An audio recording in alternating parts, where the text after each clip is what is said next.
యంగ్‌స్టర్స్‌కి ఎముకల బలానికి, ఎముకల ఆరోగ్యానికి సంబంధించి మంచి ఫుడ్ అంటే ఏం చెప్తారు?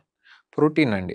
Protein is always better for eggs muscle తినొచ్చు. స్ట్రెంగ్త్. హ్మ్. ఎగ్స్, రెడ్ మీట్ అవాయిడ్ చేయాలి మనము.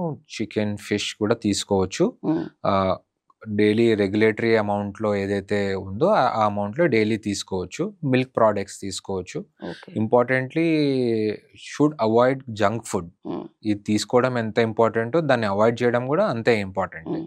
And some amount of exercise per day. Okay. Only diet will not do the trick. Okay. Along with exercise అయితేనే వాళ్ళకి better అవుతుంది. చిన్న పిల్లలు అంటే ఒక 5థ్ క్లాస్ లోపు పిల్లలు డాక్టర్ చాలా మంది మధ్యరాత్రి లేచి కాళ్ళు గుంజుతున్నాయని ఏడుస్తారు. చాలా మంది పేరెంట్స్ ప్రాబ్లమ్ ఇది. Yes. ఎందుకని? అసలు ఏం కిడ్స్‌లో చేయాలి గ్రోయింగ్ పేరెంట్స్? పెయిన్స్ ఉంటాయండి. హ్మ్. వాళ్ళ వైటమిన్ డి డెఫిషియన్సీస్ ఉన్న వాళ్ళకి గ్రోయింగ్ పెయిన్స్ ఉంటాయి. కొంతమంది యాక్టివ్‌గా ఉన్నప్పుడు వాళ్ళకి కిడ్స్‌లో ఏంటంటే బోన్స్ ఫ్యూజ్ అవుతా ఉంటాయి. పర్టిక్యులర్ బోన్ అట్ పర్టిక్యులర్ ఏజే ఫ్యూజ్ అవుతా ఉంటుంది.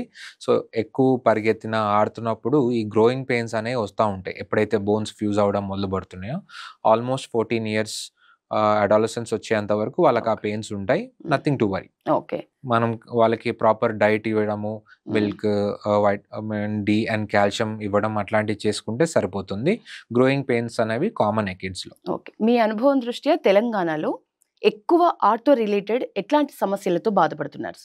I think in India, all over ఇండియాలో మోకాళ్ళు ఆర్థరైటిస్ మీదే ఎక్కువ ఓకే. అవుతా ఉంటారు. నౌడేస్ మనం పోస్ట్ కోవిడ్ తర్వాత హిప్ ప్రాబ్లమ్స్ కూడా ఎక్కువ చూస్తున్నాం. ఓకే. ఈ హిప్ ప్రాబ్లమ్ ఎందుకొస్తుంది అంటే ఏవియన్ అన్న కండిషన్. దాన్ని ఏవాస్కులర్ నెక్రోసిస్ అంటారు. బ్లడ్ సప్లై టు ద హిప్‌కి బ్లడ్ సప్లై అనేది తగ్గిపోతా ఉంది. ఓకే. అలాంటప్పుడు ఆ హిప్‌లో ఉండే హెడ్ అనేది కంప్లీట్‌గా నెక్రోసిస్ అయిపోతుంది. ఓకే. అండ్ విపరీతంగా పెయిన్ ఉంటుందన్నమాట. హ్మ్. నడవడానికి ఇవన్నీ ఇబ్బందవుతుంది. So, they are turning into hip replacement. Okay. లే ఏ ప్రాబ్లమ్స్ లేకుండా ఉన్నవాళ్ళు గూడా కోవిడ్ తర్వాత ఇలాంటి కండిషన్స్‌లో చాలామంది హిప్ రీప్లేస్‌మెంట్స్ చేసుకోవాల్సిన అవసరం వచ్చింది. హ్మ్. బికాస్ ఆఫ్ కోవిడ్‌లో అదొక ఆర్థోపెడిక్ పరంగా అదొక కాంప్లికేషన్ అరైజ్ అయింది. ఓకే. వాళ్ళలో ఏవియన్ అనే డిసీజ్ వచ్చి హిప్ రీప్లేస్‌మెంట్‌కెళ్తున్నారు. ఓకే.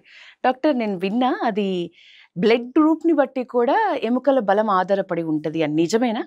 లేదండి. బ్లడ్ గ్రూప్ బట్టయితే అసలు. ఏముండదు. హ్మ్. సో, జీన్స్ బట్టి ఉండొచ్చు. హ్మ్. యాన్సెస్టర్స్‌లో వాళ్ళలో ఉండే కొంతమంది గూడా వాళ్ళ muscle strength, muscle tone and bone strength అవన్నీ ఉండే అవకాశం జీన్స్ బట్టి ఉంటుంది. హెరిడిటరీ బట్టి ఉంటుంది గానీ బ్లడ్ బ్లడ్ గ్రూప్ గ్రూప్స్‌ని బట్టి. బట్టి. యాహ్! ఓకే.